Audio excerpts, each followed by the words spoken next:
morning. Great to be with you on this Wednesday. It's hump day, halfway through the week. Always something to be excited about. The weekend is not that far from us right now, but we're only halfway, and we've got a lot of news to cover about that. Unfortunately, some somber news to start out the day. There was a story that I read just the other day about a 9-year-old from Alabama who unfortunately has seen fit to hang herself. Now, the story itself isn't new, but new details have arisen about it. This girl lives not far from the Tuscaloosa area. She lives there in Demopolis, and her name is Mackenzie Adams, and she ended her own life just the other day. There was apparently a group of classmates that did not like her, according to her mother, and this may have been contributing. And I'll say this just right out of the gate: people make their own decisions, and the only person responsible for a suicide is the person themselves.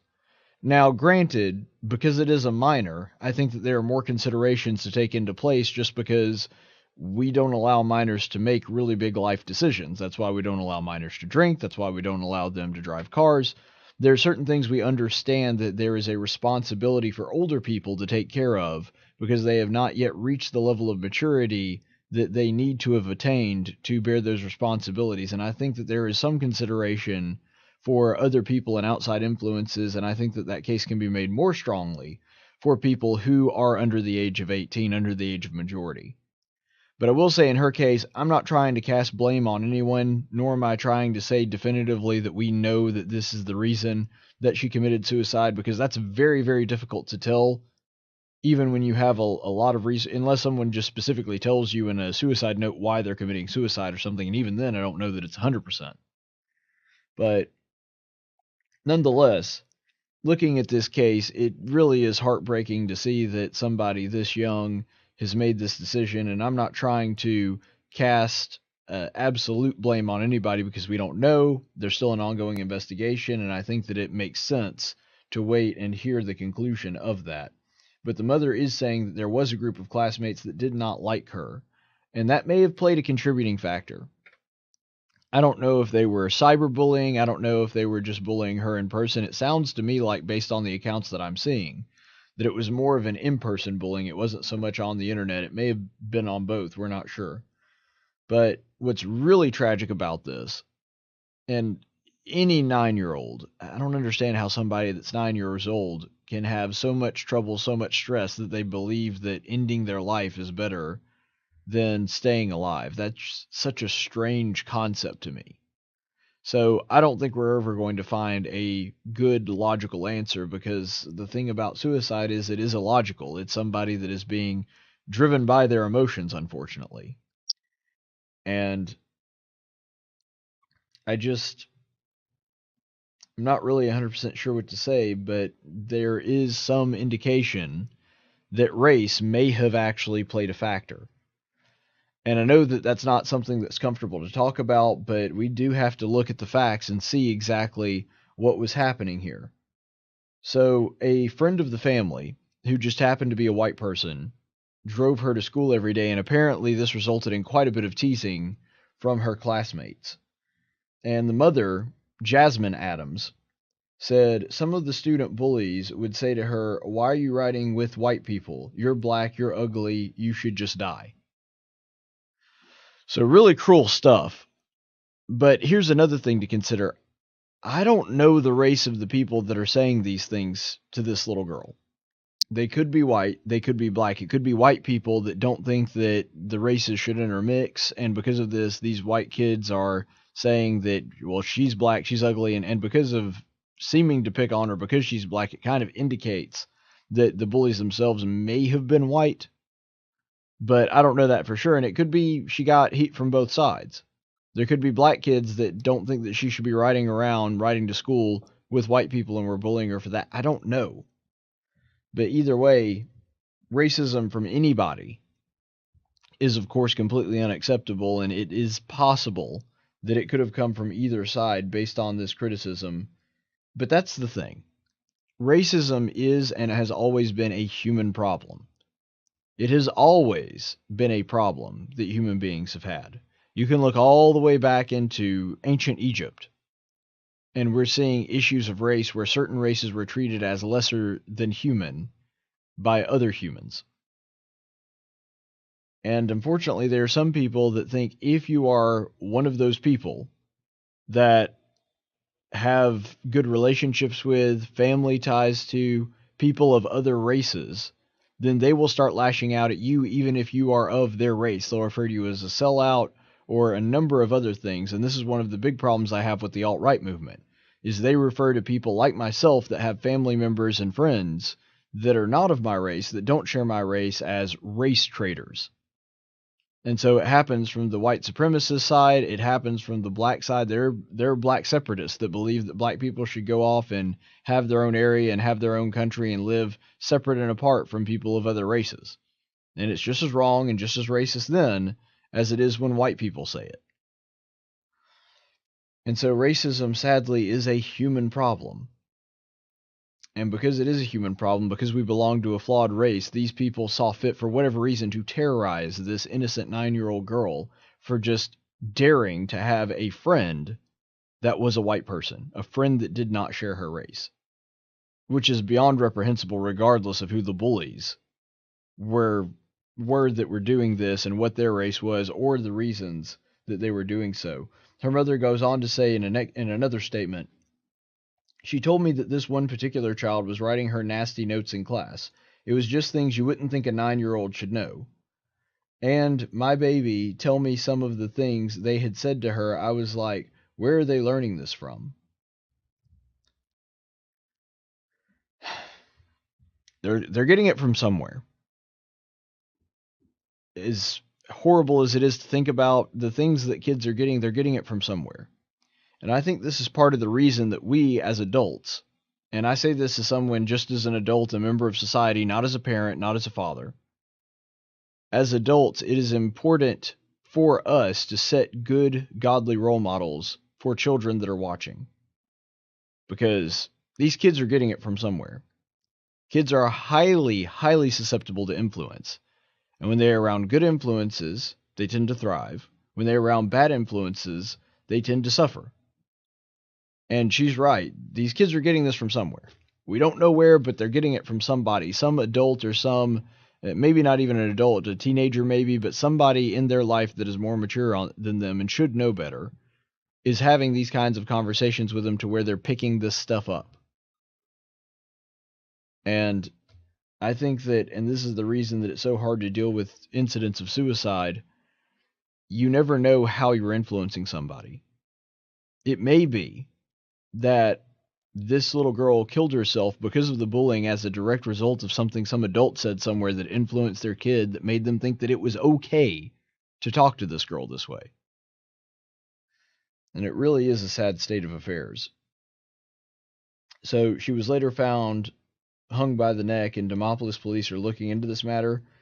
And I don't know how much race played a part. We may dig into it and find out that it doesn't seem as though race was a factor at all. It was just a classic case of bullying separate and apart from race. I kind of doubt that, because typically when you're talking about bullying happens in all shapes and forms. But if you happen to have anything that differentiates you from other people and you happen to be bullied, 9 times out of 10, that thing that makes you different is also going to be brought up. I'm not saying it's the only reason for bullying necessarily in one of those cases, but it's very rare that if you happen to be a minority, you happen to have something that sets you apart from other people, that the bully is not going to pick up on that and try to capitalize on it and try to use it to make you feel inferior. And it appears to be that seems to be the case of what happened to Mackenzie Adams.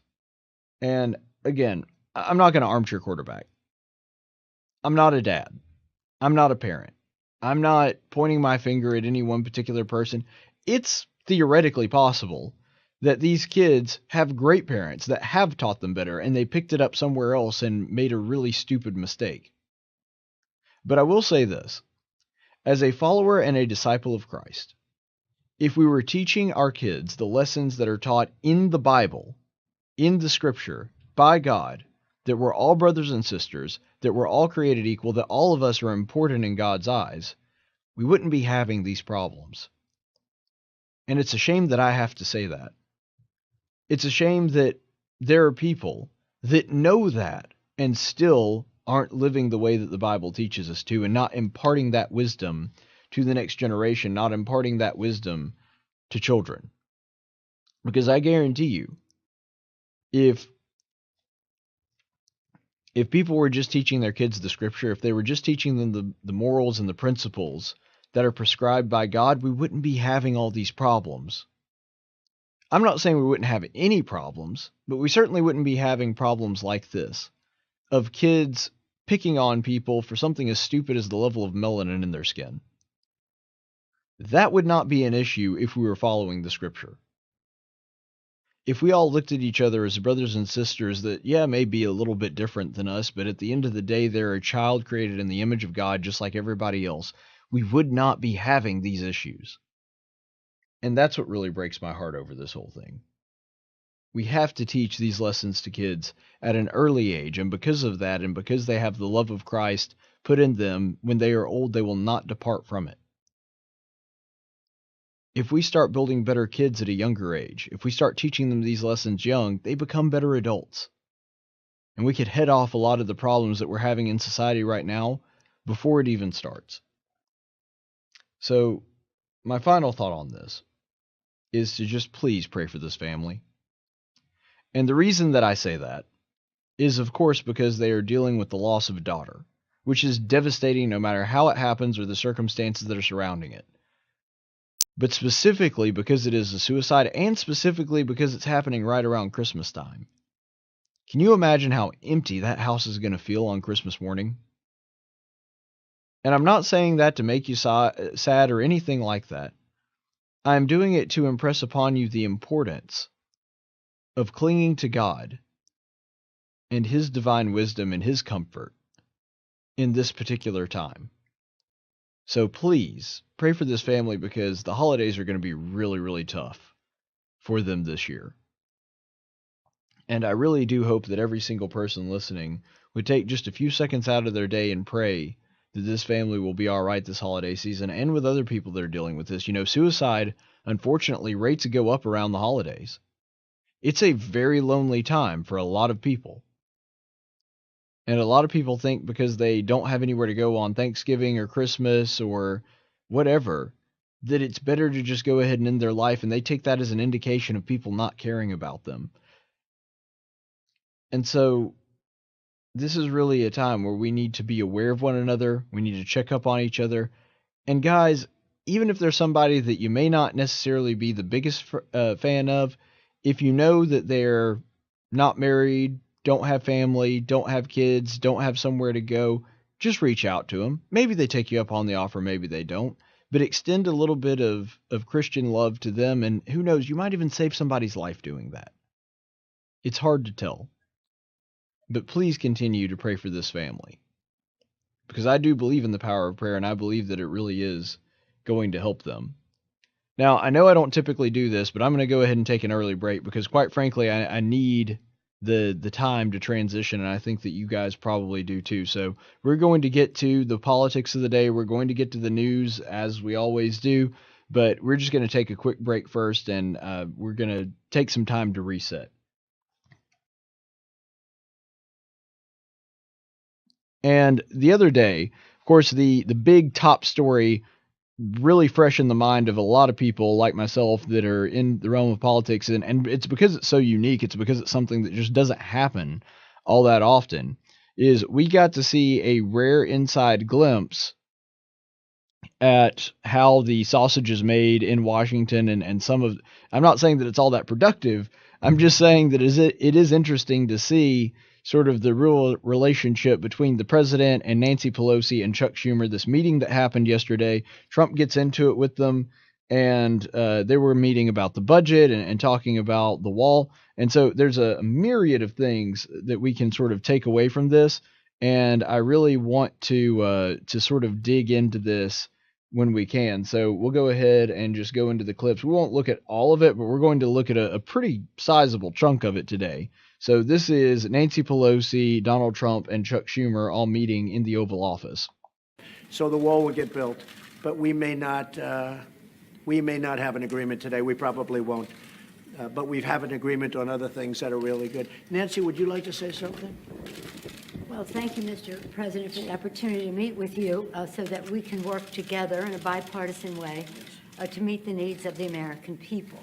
I think the American people recognize that we must keep government open, that a shutdown is not worth anything, and that you should not have a Trump shutdown. You have the White House, did you say Trump? shutdown. Oh. You have the White House. It's gonna go. You have the Senate. You have the House of Representatives.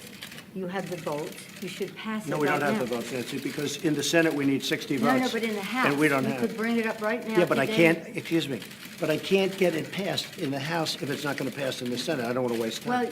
Well, the fact is, you can get it started that way. The And- House, we can get passed very easily. Okay, and we then do. do it. Then But do the it. problem is the Senate, because we need 10 Democrats to vote, No, and no, that's they not won't the vote. point, Mr. President. The point is that there are equities to be weighed, and we're here to have a conversation in a Correct. prayerful way, so I don't think we should have a debate in front of the press on this. But the fact is, the House Republicans could bring up this bill, if they had the votes, immediately, and set the tone for what you want. If we thought we were going to get it passed in the Senate, Nancy, we would do it immediately. We'd get it passed very easily in the House. No, that's We not would the get point. it, Nancy, I'd have it passed in 2 seconds. It doesn't matter, though, because we can't get it passed in the Senate because we need 10 Democrat votes. Well, That's the problem. again, let us have our conversation, then we That's can right. meet with the press again. But the fact is that legislating, and which is what we do. Right. You begin, you make your point, you state your case.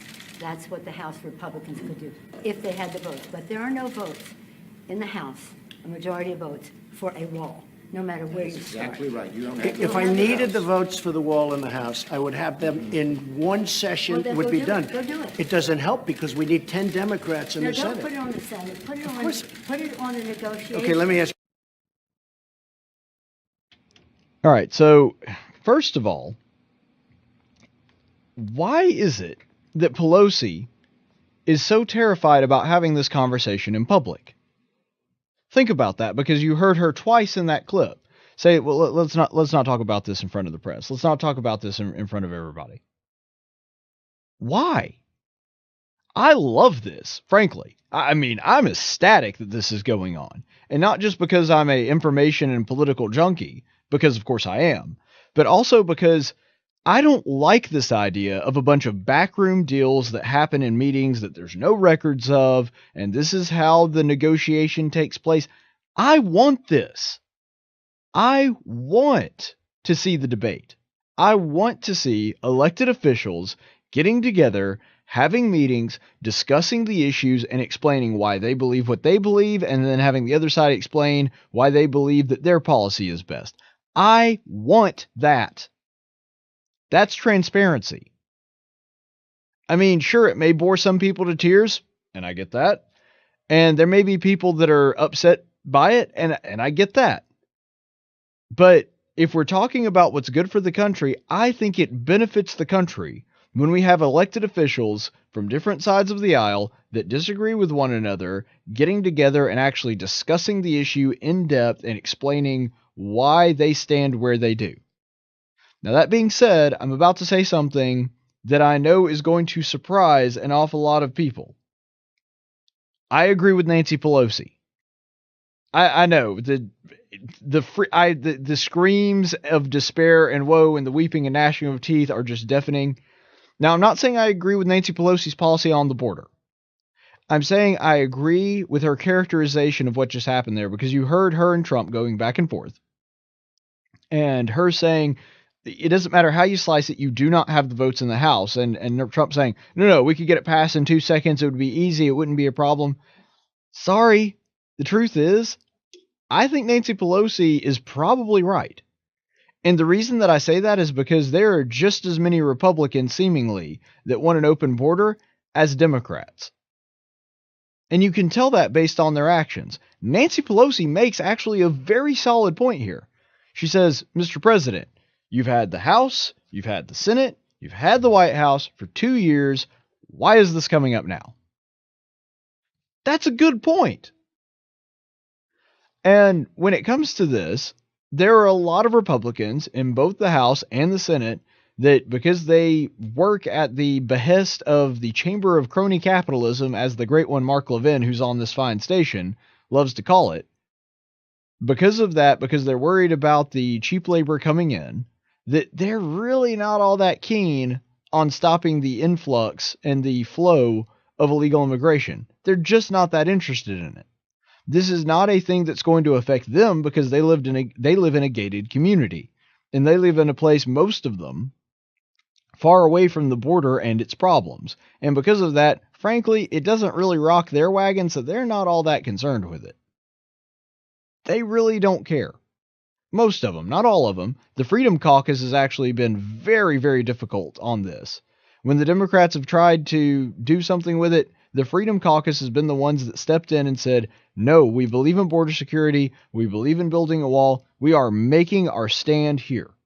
And I applaud them for that. God bless the Freedom Caucus for actually standing up and saying, we're not just going to continue to pass these endless budgets that continue to raise money and raise our cost and raise our debt and everything else over and over and over again, unless we're at least getting something that we want. And I do thank the Freedom Caucus for saying that, but Nancy Pelosi is right. She gives two pieces of advice there that I think actually were solid and the president should listen to her on, which I know sounds weird coming out of my mouth, but it's the truth.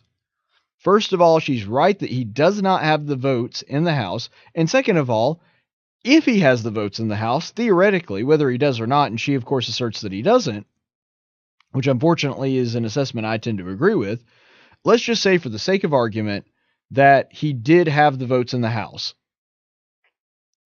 Why not pass it, send it to the Senate, and make them vote on it? I'm serious. Let's see who the weasels are. Now, it will fail. Trump is right on that. There is no way that there are going to be, you're going to get 10 Democrat senators to vote in favor of it. But you know what? I'd be far more curious to do it as an exploration. In other words, I want to use it as a litmus test to find out who really cares about border security and who really doesn't care. And I'll be honest with you, there's quite a few senators, not only Doug Jones, but maybe even Richard Shelby, who probably, I don't know, it would depend on, we'd have to see how it goes, and that's the reason I'm in favor of taking the vote in the first place. There's going to be quite a few Republicans that vote against that measure. And because of that, and because I understand that, that's really why I want to see this play out. Because then we would find out once and for all who really cares about border security and who doesn't. Now, will that translate into people and incumbents being overthrown? Honestly, I highly doubt it. People just don't pay that much attention to their representatives' voting record. If that were the case, Martha Roby would have been kicked out a long time ago. And so, because of that, all I'm saying here is that at the very least, then the Senate has to answer for it. Hold their feet to the fire. Make them say to the American people, yeah, we know you want the border wall. We know you want a secure border, but we're not going to give it to you anyway. Make them say that and have to make that case to the American people. That is a good thing to do. And so on both counts here, I think Nancy Pelosi actually happens to be right on this. So weird as that is to say, right now she's doing pretty well. Let's go ahead and go to the next clip. Disagreement about the wall, Washington whether Post. it's effective or not. Not on border security, but on the wall. We do not want to shut down the government. You have called 20 times to shut down the government. You say, I want to shut down the government. We don't. We want to come to an agreement. If we can't come to an agreement, we have solutions that will pass the House and Senate right now and will not shut down the government, and that's what we're urging you to do. Not threaten to shut down the government, because let me just finish, because you can't get your way. The last time you shut it down, you got killed. Let me say something, Mr. President. You just say, my way or we'll shut down the government. We have a proposal that Democrats and Republicans will support to do a CR that will not shut down the government. We urge you to take it. And if it's not good border security, I won't take it. It is very good border security. And if it's not good border security, I won't take it. It's what the Because when you look at these numbers of the effectiveness of our border security, and when you look at the job that we're doing you with our just military, said it is effective. Can I tell you something? Yeah, you just said Without it's effective. a wall, these are only Areas where you have the walls. We wanna do Where this- you have walls, Chuck, it's effective. Where you don't have walls, it is not effective. All right, so a couple of things there. First of all, statistics are in. Areas that happen to have a wall have less crime, have less drugs being imported across the border. And so when you're looking at the raw numbers, Trump is actually right on that. Where you have a wall is more effective. But I want to get sort of to the meta message, as it were, here. I want to go a little bit deeper into what they're actually saying, because I think Trump actually, again, from a border security standpoint, I actually side with Trump a lot when it comes to that issue. But one thing I do want to point out about Chuck, it takes two sides to shut down the government.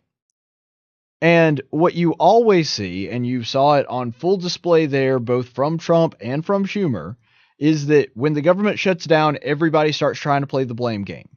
Everybody starts trying to say, well, they're the reason it shut down. No, they're the reason it shut down. It takes both sides to do so unless you have some kind of supermajority in the Senate. And so what Trump said was, and this is a good thing, he gave a very clear, concise picture of what he wants. Now, he may not get it, but the point is, you know where the man stands. He's saying, we need to fund the border wall. That's a part of border security. And because of that, if I don't get a bill that includes that, I will not sign it. That's fine. Those are his terms. And he is the president of the United States. He is duly elected by the people through the Electoral College. He has every right to say that if he wants to. He can say, even though it wouldn't be politically advisable, he could say, Chuck, I'm not going to sign it because you passed it and I hate your stupid face. Like, as dumb as that would be to say, it just goes to show you, and I'm using that as an example, that the president he's not under some kind of obligation to sign whatever happens to show up on his desk. That is his prerogative. That's why he's president. And the same could be said for the House, and the same could be said for the Senate. When it comes to them passing bills, they are under no obligation whatsoever to just pass a bill for the sake of passing a bill. And Trump is not under that obligation either. And so he very clearly and distinctly determines what the negotiating terms are going to be. Now, Trump may change his mind later because they offer him something else. I don't know. We'll have to wait and see. But the point is, it is not a bad thing for either side, regardless of who it is. I would be saying this if it were Barack Obama. Barack Obama, if there's something specifically he wanted, and he's saying that this is it. Now, he is effectively shutting down the government because of that, but it still takes two sides to shut it down. The shutdown that happened under Barack Obama that was led largely by Senator Ted Cruz, who you guys all know I'm a big fan of. Ted Cruz had a role in shutting down the government, but so did Barack Obama, because he was the president and he was the one that was saying, I'm not going to sign it if this takes place. And the Senate Democrats were saying, we're not going to get on board unless we get this list of things that we want. And it was largely that we want to fund the things that we want to fund. And so that being said, whether it's Ted Cruz, Rand Paul, when a government shutdown takes place, what you are dealing with is both sides saying we want something and we're not going to pass it until we get it. So Chuck Schumer can waggle his finger and virtue signal at Trump all that he wants. But at the end of the day, he's just as responsible for allowing the government to shut down as Trump is. All Chuck Schumer would have to say is, okay, Mr. President, we'll take that under advisement. And we'll try to do something about funding the border wall. We may not be able to give you exactly the amount that you're wanting, but we can give you this. And by the way, $5 billion is not too much to ask for. In fact, I was doing a little research this morning. Do you know that annually, every single year, even if you're counting for the taxes that they do contribute, illegal immigrants cost American taxpayers roughly, if you're combining state and local and federal government taxes, costs them about $116 billion a year. Which means that even if we didn't even necessarily stop all immigration, but greatly halted it and started deporting people that are taking advantage of our welfare state, we could theoretically make our money back, just in a few years. If we were spending $20, maybe $30 billion on a wall, that's The highest estimation that I've seen on how much it would take to complete the border wall would be about $30 billion. Well, that's a drop in the bucket. Now, I get that not everybody that is partaking of that is magically going to disappear the second the wall is erected. But what I'm saying is they act as though this is a insane, ridiculous amount of money to ask to help increase our border security and help build the wall. But if the border keeps out even a large plurality of people coming into the country, even if it's not 100% effective, and it's not going to be 100% effective. I mean, nobody with a brain thinks that it's going to automatically stop every single problem that we have. But if it greatly decreases illegal immigration, then we're actually going to wind up saving money with just in a few years. All we have to do is in 5 years, we'll make our money back. Easily. Frankly, 5 years is probably too long. But if we do that and we couple that with deporting people that aren't already here, and see, the advantage to that is going to be that it will be less likely, because we hear all the time that they caught somebody and, well, this person's been deported 4 times. And I'm like, well, obviously the border security is not that great if they're able to get in 4 separate times. And so we'll have a lot of those people that we deport now mean a lot more because they're not as able to easily sneak across the border again. And so that makes our deportations less common, and that also means that we're going to spend less money and less resources deporting people. And so if you're looking at it from the numbers, and you guys know I'm a stats guy, I'm a numbers guy, we actually come out on top monetarily. Just within a few years, we'll make our money back. And so this is a very worthwhile endeavor. Think about if Ronald Reagan had actually been able to build the wall when he originally proposed it back in the 1980s. Think about how much money we would have saved since then if we had just done some regular maintenance and upkeep. I mean, you're looking at that. And if he had actually gotten that in exchange for amnesty like he originally said that he wanted to do, well, we would have far less problems with immigration. Now, I'm not saying it wouldn't be an issue. Probably always will be. But the point is, it would not be nearly the issue that it is today. And so we would have had 30 years worth of the wall. And so it makes sense to build it now and build it quickly. So that being said, let's go ahead and look at another clip from this same meeting. Yeah. Let's call a halt to this. We've come in here as the first branch of government, Article 1, the legislative branch. We're coming in good faith to negotiate with you about how we. Oh, look at Nancy all of a sudden caring about the Constitution. We're going to keep it open if we have border security. If we don't have border security, Chuck, we're not going to keep it open. I'm with you. We are going to have border security. And it's the same border. You're bragging about what has been done. By us. We want to do the same thing we did last year, this year. That's our proposal. If it's good then, it's good now, and it won't shut down the government. Chuck, we can build a But that's much it. bigger Let's section with debate. more money. Let's debate in Okay. private. Okay? Yeah. Let's debate in That private. is devoid, frankly, of fact, and we can. We need dispel border that. security, and I think we all agree that we need border security. Yes, Is that we right? do. Good. We do. See? We get along. Thank you, everybody. Okay, so a little humor from Donald Trump there, and it was amusing, but here's the thing, and I want you to pay close attention to this. Why is it that both Chuck Schumer and Nancy Pelosi keep saying, well, let's not talk about this in public. Let's not talk about this in public. Let's talk about this privately. Because right now, they're on Trump's home turf, and they know that. They're in the Oval Office with the President of the United States. And the truth is, he's making them look bad, because he is exposing the fact that they really don't care about the border and don't want to increase border security. He is exposing that this is not something that is of great concern to them, and they know that on that issue they are grossly out of step with the American people, and because of that, and because they understand that from a political perspective he's making them look pretty foolish, that's why they want to have this conversation in private. They don't want to have this debate in public. Because as long as it's happening in a back room, well, then all of a sudden the story doesn't become what you're seeing right in front of your eyes. It doesn't become what the American people are watching on live TV. It becomes whatever the Washington Post says that conversation was like. It becomes whatever the New York Times says that conversation was like. You see, when you're dealing with a White House correspondent or some political pundit that's working in a back room and talking to people and getting that information through another source who's getting it through another source. Well, by the time it goes through about 3 or 4 people, and it also has had the unfortunate side effect of being sanitized and whitewashed by somebody that has a very clear liberal-leaning bias, like the New York Times, like the Washington Post, like The Hill, well, then what you're eventually going to wind up getting is a controlled message that favors the Democrats. See, this is why I think Trump really wants to have this conversation out in the open in front of everybody. Because then they get to see how the conversation actually goes, as opposed to the way that the Washington Post is telling you that it's going.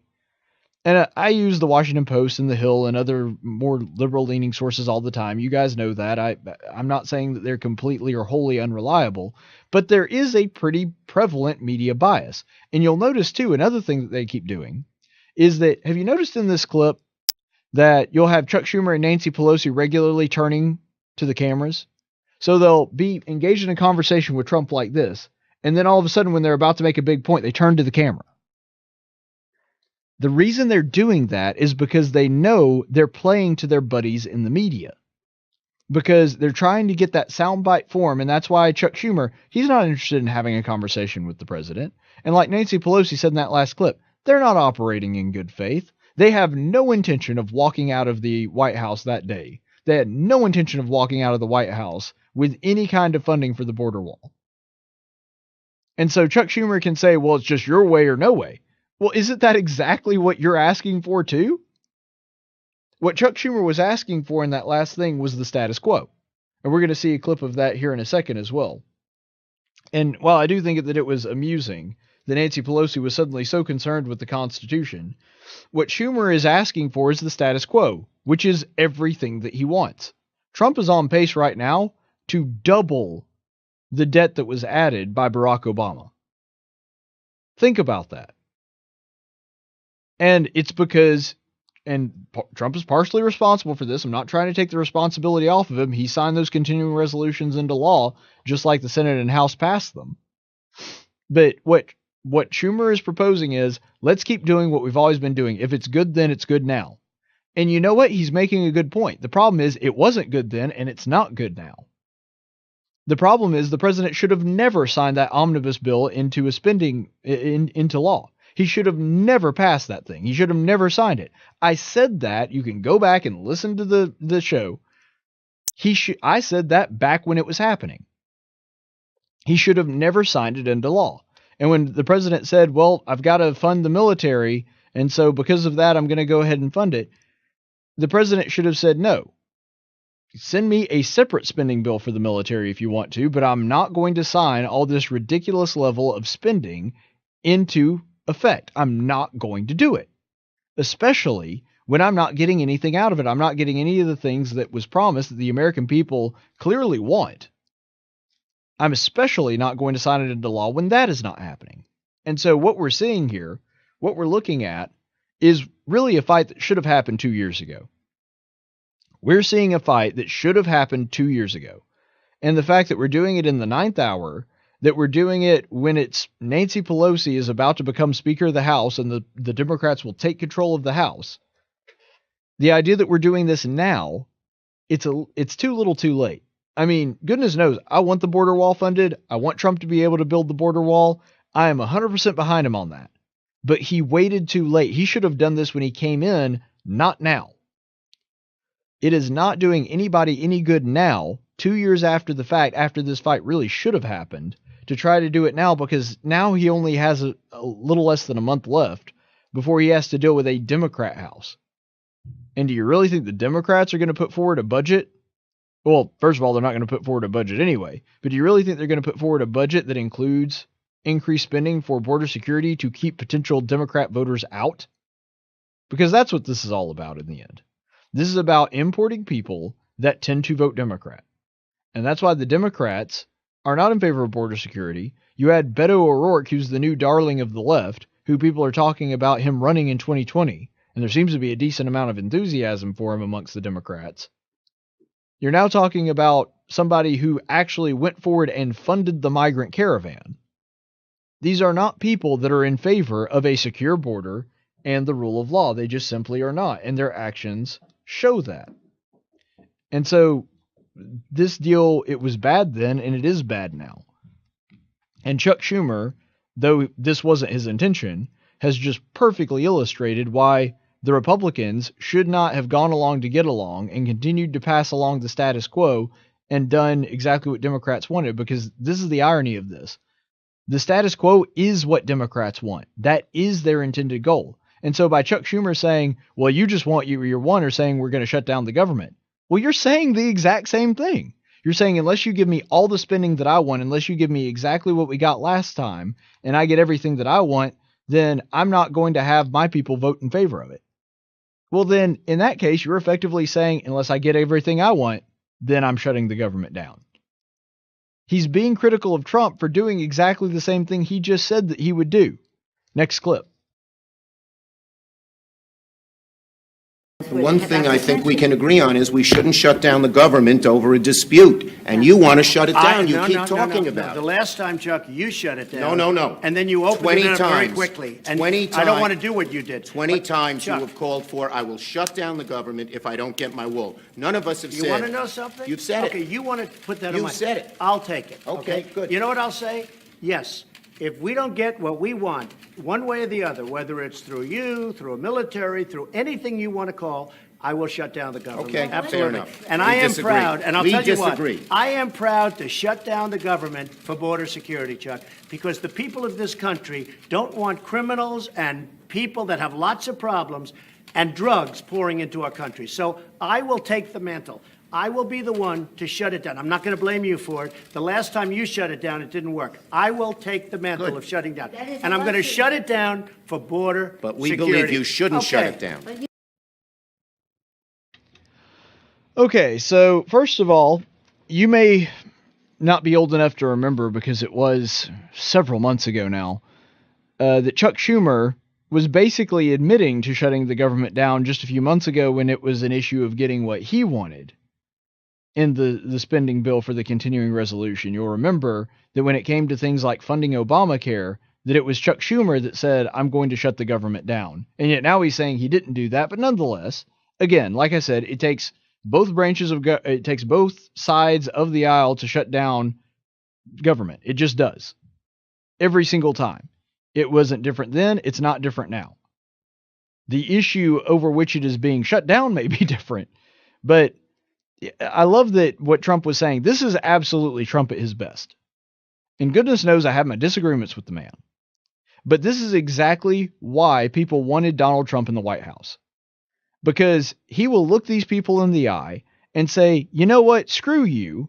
I don't really care if you're going to blame me for it or not. Because if it means me getting to be able to increase the security at our border or the government shutting down, I'm picking the border. And you know what? The vast majority of Americans would do the same thing.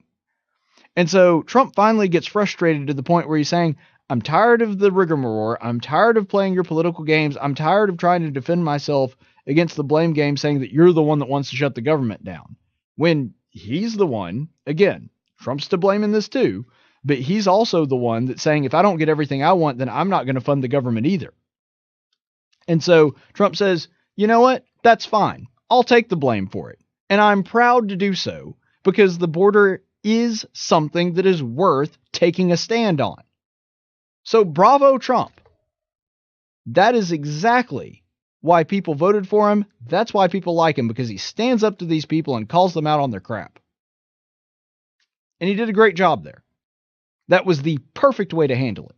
I am so tired of milquetoast, mild-mannered Republicans that are afraid of their own shadow, that don't want to ever be blamed for shutting down the government or doing anything controversial. They're so worried about their job and getting reelected that they'll never take ownership of anything. And Trump says, you know what? I'll own that. That's fine. This issue is worth doing that over.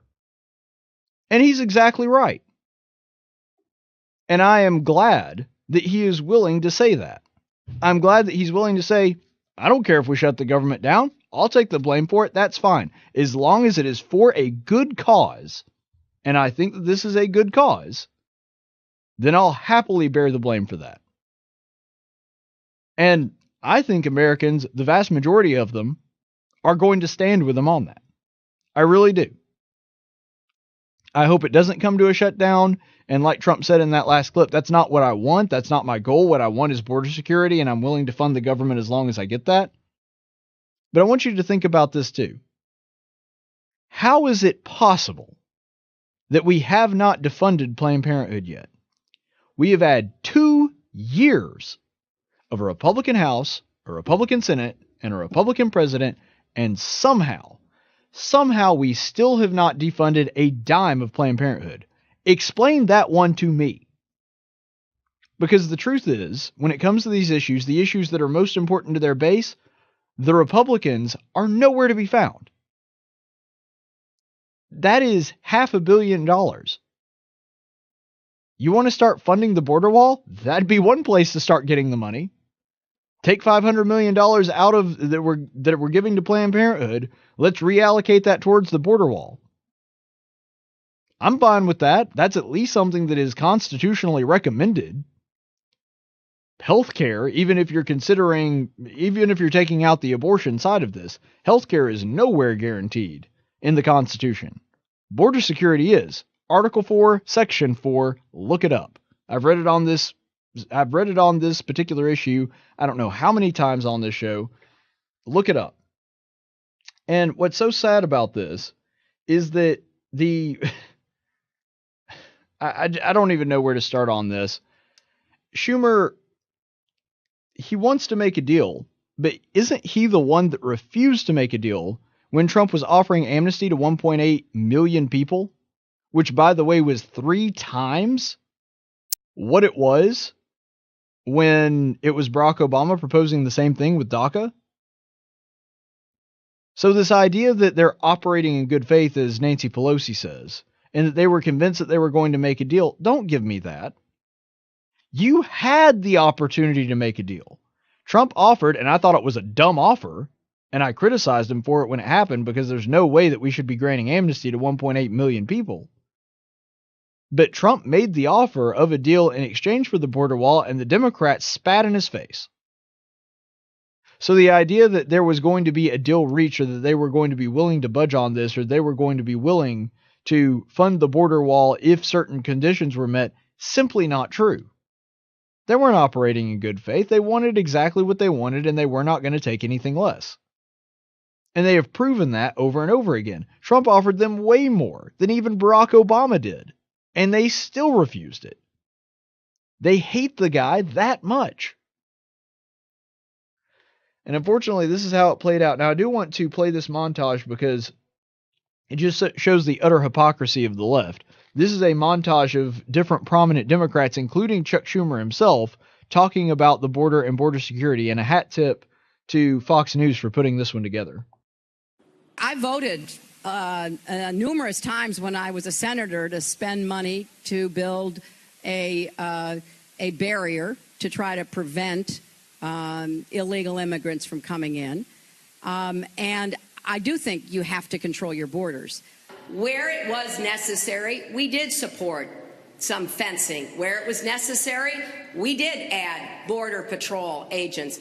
We have done what by any fair estimate would have to conclude is a good job, quote, securing the border. People who enter the United States without our permission are illegal aliens, and illegal aliens should not be treated the same as people who entered the U.S. legally. The American people will never accept immigration reform unless they truly believe that their government is committed to ending future illegal immigration. The president's decision to end DACA was heartless and it was brainless. If this order stands, hundreds of thousands of families will be ripped apart. Tens of thousands of American businesses will lose hardworking employees. But those who enter our country legally and those who employ them disrespect the rule of law. And because we live in an age where terrorists are challenging our borders, we cannot allow people to pour into the U.S. undetected, undocumented, and unchecked. If there are disruptions in these countries, if there's conflict, if there's bad governance, if there's war, if there's poverty, in this new world that we live in, we can't isolate ourselves. We can't hide behind a wall. So there you got it. Everyone from Hillary Clinton, Barack Obama, and Chuck Schumer saying that border security is something that is important, it's something that the American people expect, and it is a good thing to do so. And you heard Chuck Schumer would be, just absolutely eviscerated by the social justice warriors today for even using the term illegal alien. And yet in 2009, he was saying not only are they illegal aliens if they come across illegally, but they should not be treated the same as somebody who went through the legal process. This used to not be a controversial issue. It wasn't. This used to not be a big deal. You had people like Barack Obama, like Hillary Clinton, voting to fund the border wall. This was a common occurrence. Now, it never actually got built, and it never actually got funded, but the point is, they were at least theoretically in favor of it and said that they were in favor of it, and at the very least gave lip service to it. This used to not be a controversial issue. It only got really controversial really with the last president. The longer it went on with Barack Obama, the worse it got. And so, really, this used to be something that we all kind of pretty much agreed on. We didn't agree on how it was going to be done necessarily. Some people, but the wall itself was not controversial, and the idea that we need to secure our borders was not controversial. I think that there's always been an element of both parties that really secretly kind of wanted illegal immigrants to continue to pour across the border for various reasons and to further their goals. But by and large, they would never say that or admit to it because they knew that the American people were not with them on that. And you know what? They're still, by and large, not with them on that. The difference is it has become politically incorrect to talk about it that way, and because of that, the Democrats have done what they always do and sided with the social justice warriors on that. Unfortunately, siding with the most radical parts of their base. The only thing that changed in that is that Democrats saw an opportunity to breed more voters, and that's eventually what this is all about anyway. But the government has a duty specifically talked about securing the borders and protecting the states from invasion in Article 4, Section 4 of the Constitution. They are supposed to secure that border. But both sides right now are far more worried about getting their own individual little pet projects done. And that's why nothing ever seems to actually progress or actually get done when it comes to the border. On a much softer note, you guys may have heard, and this happens, I guess it's happened every year for the past 3 years. People are coming after the song, Baby It's Cold Outside. Christmas song, you hear it a lot. And I'll be the first to admit, I like Christmas music, but I wouldn't say that it's necessarily my favorite genre. And there are several Christmas songs I just frankly don't like. And Baby It's Cold Outside happens to be one of them. I think it's just not that great a song. I don't think that there's any necessarily moral implications to it. I just personally don't care for it all that much. And I guess that's just my opinion.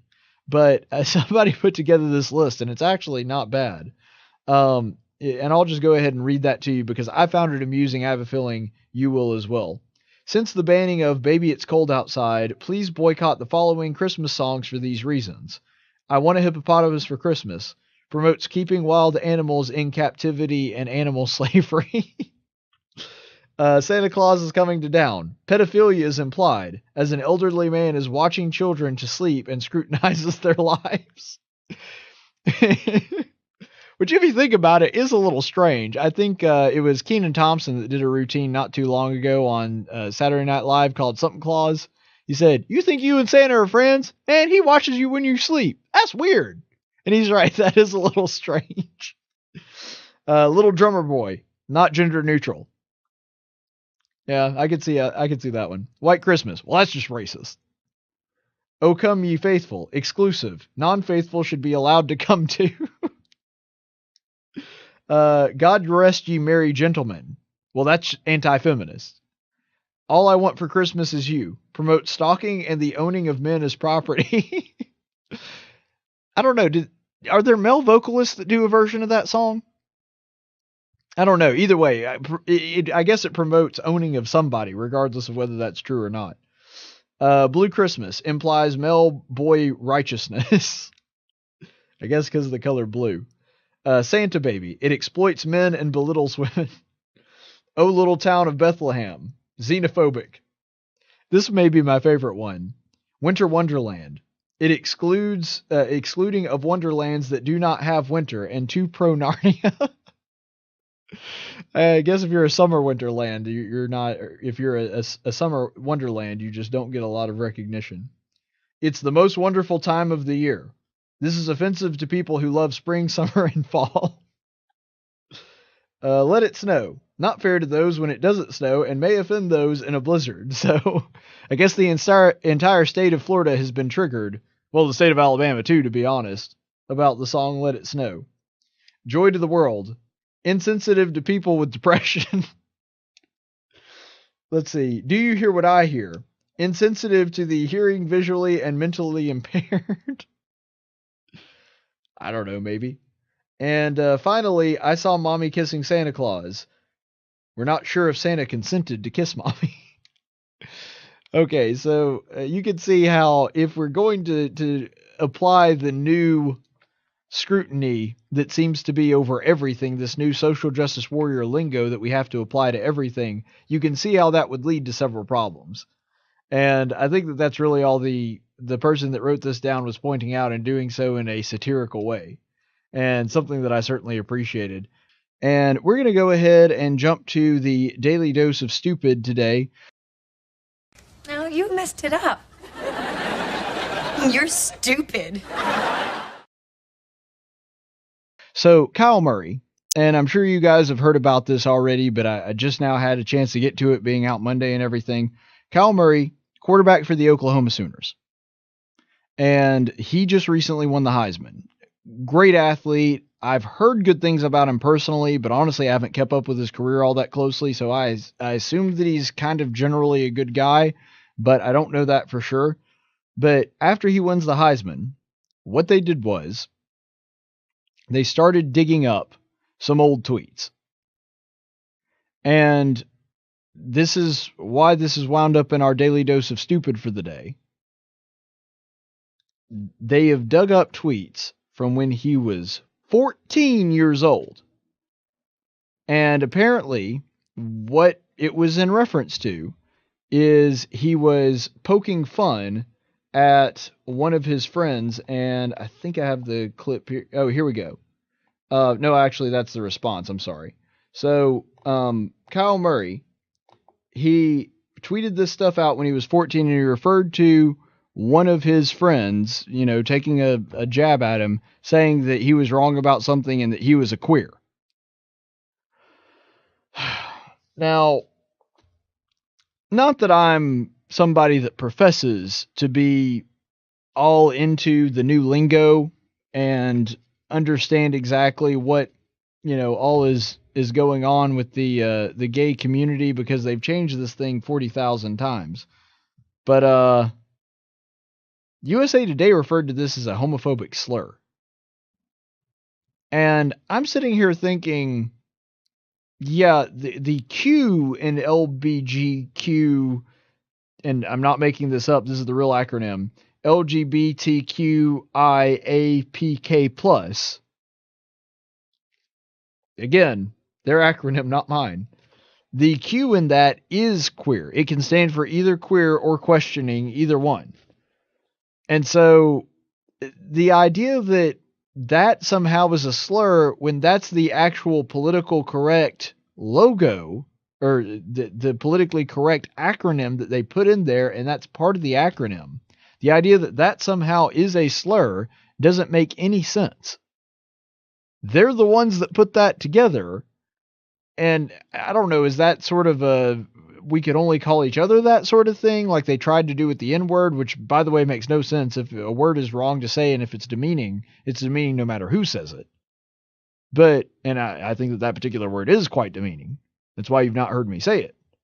But when it comes to queer, I don't understand why they are viewing that as a slur when that's the preferred term by them. That's the one that they're putting out there and saying, this is the politically correct way to refer to us. And then when some guy says it sort of in a derogatory sense in a tweet, suddenly that's a gay slur.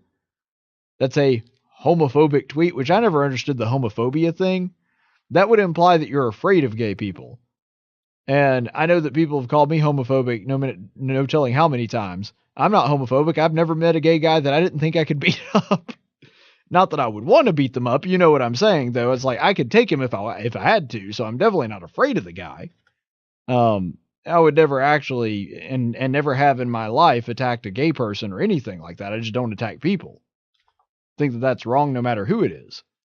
But my point in all of that is, and I said all that and kind of went around the world to say, I don't understand how they can be upset at him for using the politically correct, politically prescribed term for gay people, the one that they are opting to do so. And furthermore, the guy was a middle schooler at the time.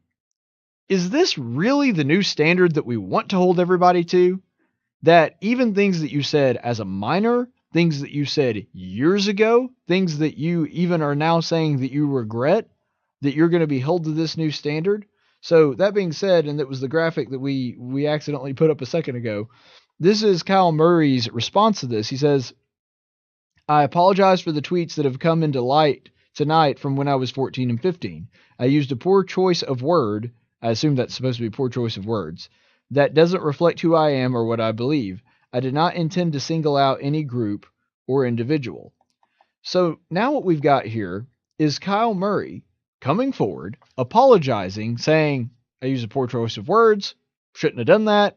I apologize. I don't want to marginalize anybody. I don't want to alienate anybody. That was not my intent. And, you know, I understand that intent isn't absolutely everything, but this seems like a guy that sincerely believes all that. I wouldn't have even gone that far, to be perfectly honest. But this is somebody who came out, tweeted, and apologized. And here's what I want to ask people of the gay community or people that are not of the gay community that are deeply offended by this and saying that he should have his Heisman taken away from him. The guy did what you wanted. The guy did exactly what you asked. Because presumably, what you were trying to do and the reason that you're upset at him for tweeting this is because you don't want people to think of being gay as a bad thing.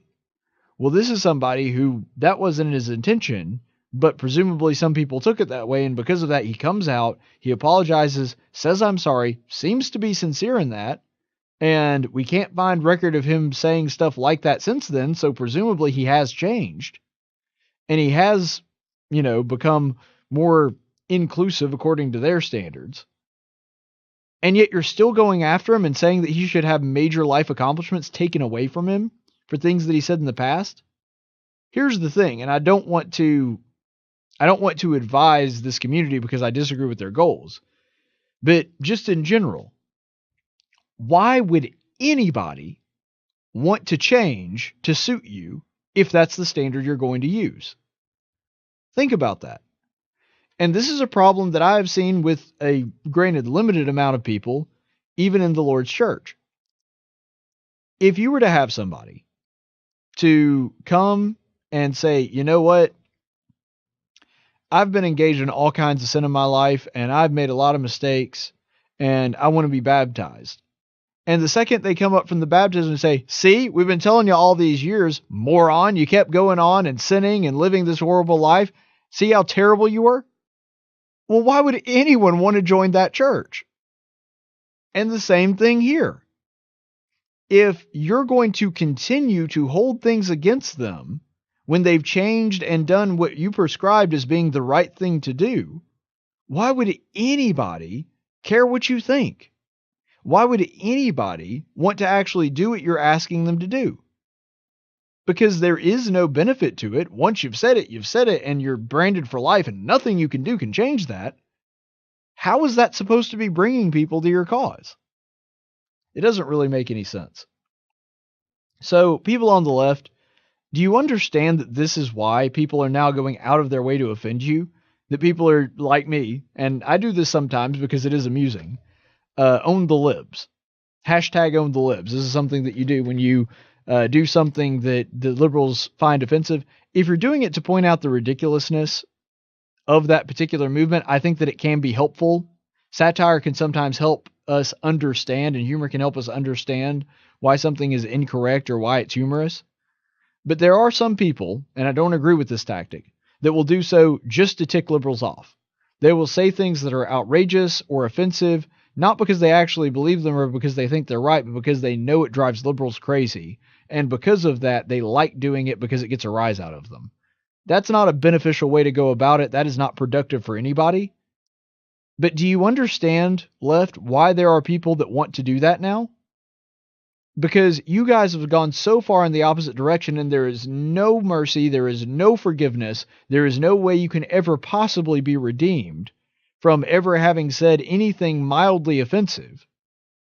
Then no wonder people are going out of their way to intentionally tick you off, because they figure, well, you can't please them anyway, you might as well just go down with the ship. No matter what you do, they're not going to accept you, no matter how far you go to try to comply with what they're saying to appease them. Then you might as well just tick them off and have fun with it.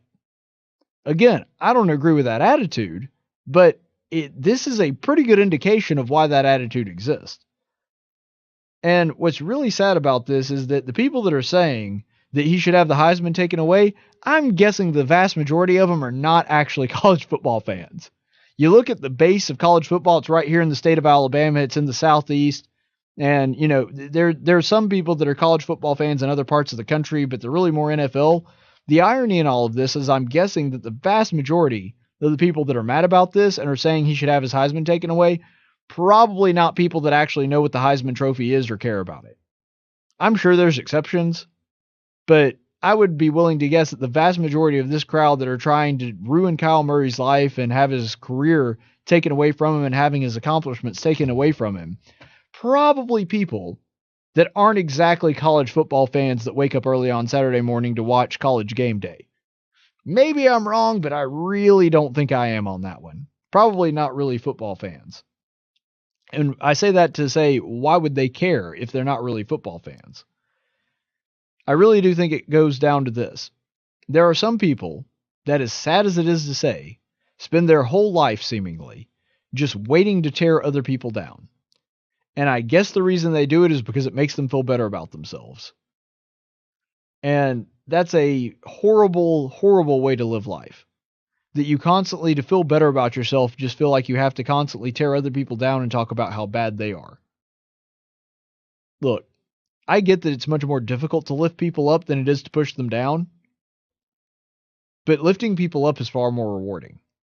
And I think that if we wanted to elevate people, not saying we overlook their shortcomings or anything like that, but if we make the intended goal to actually make people better people, that's going to require some mercy and some forgiveness. And you're not going to get there without it. Which, by the way, is an excellent segue into our chaplain's report.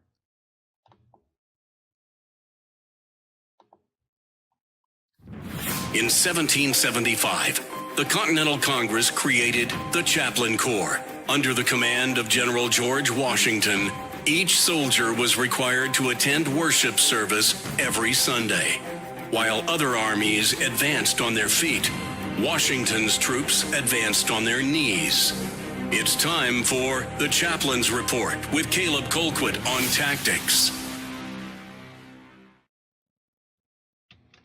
Chaplain's report this morning, again, comes from the book of Ruth, and I really have enjoyed our time in Ruth. I think that it says a lot about us and a lot about, there's a lot of life lessons that even though we're reading about people that these events happened thousands of years ago, I think it really is amazing to show how little human beings have changed, and also goes to show how a lot of the things that they were dealing with are things that we're dealing with, and we can use the solutions that they had to help us out.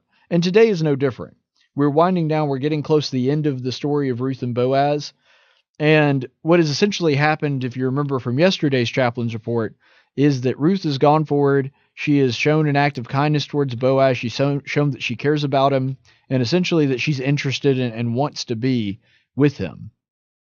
And Boaz has responded by saying that your rapport is amazing. You have been shown to be a woman of great excellence, of moral character, and because of that, I'd like to redeem you.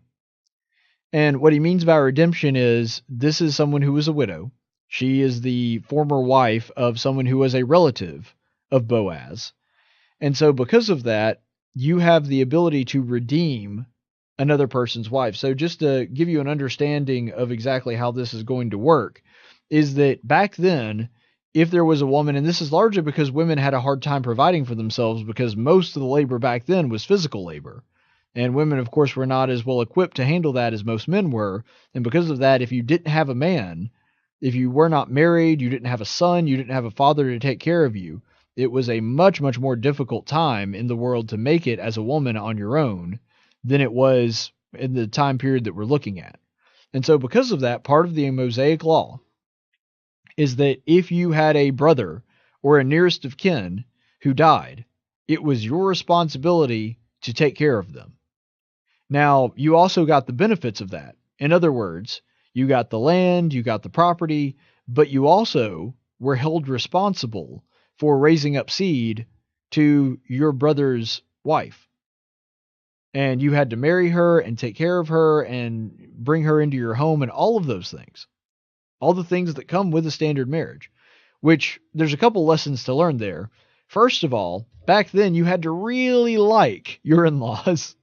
And the reason for that was you had to really, for example, if you had a brother or you had a cousin and they wound up marrying a woman, you had to kind of make sure that you liked her too, because there was a chance that if she did not have a child before her husband died, that you were then going to be responsible for making sure that she had a child. And so you really do have to sit back and wonder, man, if we were living with that today, can you imagine how many more family disputes would be over who you were going to marry and bring into the family? They say that you're marrying into the family. You're not just marrying the person, you're marrying the family now. Well, that was especially true back then because there was a possibility that if your brother did not have an heir, it was up to you to make sure that the family name carried on through her. And so let's go ahead and look at this verse, because understanding that context is really going to help us understand sort of the situation that Ruth and Boaz find themselves in. So Boaz really wants to marry Ruth, but he is not the next of kin. He is the next to next of kin. So there's another guy involved in this, and he goes forward and he tells the nearest kin, the person that would actually be next in line to redeem Ruth. He makes him aware of the situation and asks if he wants to be the one to redeem her. So let's look at Ruth 4, verses 4 through 6. So I thought to inform you, saying, buy it before those who are sitting here and before the elders of my people. If you will redeem it, redeem it. But if not, tell me that I may know, for there is no one but you who to redeem it, and I am after you. And he said, I will redeem it. Then Boaz said, on the day that you buy the field from the hand of Naomi, you must also acquire Ruth the Moabitess, the widow of the deceased, in order to raise up the name of the deceased on his inheritance. The closest relative said, I cannot redeem it for myself, because I would jeopardize my own inheritance. Redeem it for yourself. You may have any right of redemption, for I cannot redeem it. So this is Ruth's next of kin speaking to Boaz, and Boaz is saying, look, I want to follow the law. I want to do the right thing. So if you want to redeem that land, if you want to partake of that, and want to make it your responsibility to acquire Ruth and raise up seed based on the death of her husband because of that, then you have the right, you have first dibs on that. And he says, you know what, that would jeopardize my own inheritance. I'd like to, but that's going to be a problem for me. And so Boaz, you go ahead, you take Ruth, you take the land from Naomi, and you're going to be the one in charge of that. So that says a couple of things. First of all, blessings come with responsibilities. So he's getting the blessing of a wife, and he's also getting the blessing of the land that was owned by Elimelech, his relative that was married to Ruth. But with that also comes a responsibility. He now has to cultivate the land, he has to use it to be profitable, and he has to use it to support Elimelech's wife, Ruth. And so he's going to purchase it from Naomi because she is now the rightful heir, or she is now the rightful owner of that land. And so when he goes out to redeem it, he doesn't just get it for free. He has a responsibility to make sure that Naomi, the deceased mother, is taken care of, and also to take care of Ruth and make sure she's okay too. And so this is the way that it actually pretty often works with God. We have grace and mercy from Jesus Christ, and while they are certainly free gifts, they are also conditional. Our freedom from the old law comes with a responsibility to do the right thing. There's a verse that I played on my show I don't know how many times, in Galatians 5:1, for example, where it talks about freedom, and it says you're not free to go out and do sin. We see that also in Romans 6. There's countless situations and countless verses that we could use to back this up. But it's not just, well, I'm under grace, so I can sin and do whatever I want to. It's, you have been blessed, ergo, you have a responsibility to live by this law and do the right thing. Now that you've got that freedom, you could theoretically do this, but the point is you shouldn't. And so don't use your liberty as a cause for evil or as an excuse to do bad things. You use your freedom and couple that with responsibility. So if a blessing comes along, you are responsible to take care of it, and you're responsible for doing what you can to make sure it comes forward. And that's exactly what Boaz is concerned about. He wanted to follow the law, so he wanted to go to the next person that was going to be responsible for redeeming it, give him a say in what happened. And when he turned it down, he says, okay, then I'll take that responsibility on myself. I'll inherit the blessings as well, but I'm going to take the responsibility upon myself to make sure Ruth and Naomi are taken care of. And so making sure that they are able to provide for themselves was a part of the deal. And I do think that it's interesting that the way they handle this is that he has to pay Naomi to do that. In other words, Naomi was going to have the resources to fend for herself because she was now the person that owned the land. And he wasn't going to just take the land. That was not his role and not his responsibility. He's going to make sure Naomi is well compensated for the land that he is now going to use. And this is a really important step because it shows that when it came to God's people, he wanted people to take care of each other, but he wanted to do so in such a way that they were able to provide for themselves, not necessarily just getting a bunch of handouts. And this was something that is consistent throughout the old law. And I think really the lesson that this teaches us is it is such a shame that we have separated responsibility from relationships in almost every conceivable way. Part of the problems that we're having, whether it be homosexuality and other sexual perversions, or just simply having sex outside of the confines of marriage, which is what God intended it, is because we've removed responsibility from sex. When you are engaged in that kind of intimate relationship with somebody, your body makes a commitment whether you do or not. In fact, we've even seen that your brain makes a commitment whether you do or not. You are psychologically bound to that person when you do that. And granted, there are people that get kind of desensitized to it because they've done it so many times that it's kind of like having a part on your body that has been injured or hurt so many times it kind of builds up an immunity to the pain. That's kind of what happens when you're constantly connecting yourself to somebody like that and then separating and going your separate ways over and over and over again. You get desensitized, but it doesn't mean the damage isn't still hurting. It isn't still happening. You may be numb to the pain, but it doesn't mean the thing that's causing the pain has gone away. And it doesn't mean that it's not still doing damage. And so what we've done is we're saying you can have all the benefits and all the fun of a relationship without having any of the responsibility. And what has that led to? That's led to kids without fathers. That's led to kids without mothers, frankly, even though that's rarer. And there have been kids that have been abandoned completely by their parents because of that. That's also led to both men and women being unfulfilled in their relationships, whether they understand why or not. The relationship has a lot more to do with it than just that, and because of that, and because they're not engaging in that side of it, they're being left unfulfilled and sitting there thinking, well, why isn't this working? And they continue, because of that, because they don't understand it, to continue to jump from relationship to relationship where they are intimate with somebody. And we have people that are so terrified of commitment now that they don't even want to discuss it. I mean, there are women that we look at dating almost as though it is, a softer version of marriage.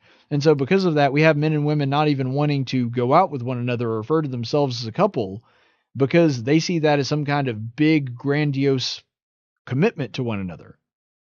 And they want to keep it casual. They want to not necessarily engage in that. But if you want to have a good, deep, meaningful relationship, you have to have some commitment. You have to bear some responsibility for the other person to be actually fulfilled. And that goes for men and women. It's not one-sided. It takes both. Because relationships have great benefits, and that's something that God intended for mankind. One of the first observations, the first observation that he makes when he sees man, when he sees Adam, is it is not good for him to be alone. And so relationships are wonderful things if you can find that. But at the end of the day, we have to keep in mind that they're also a responsibility. When God made Eve for Adam, she gave a lot of benefits and made his life richer. That's why she was made in the first place. But God also said, you're responsible for taking care of her.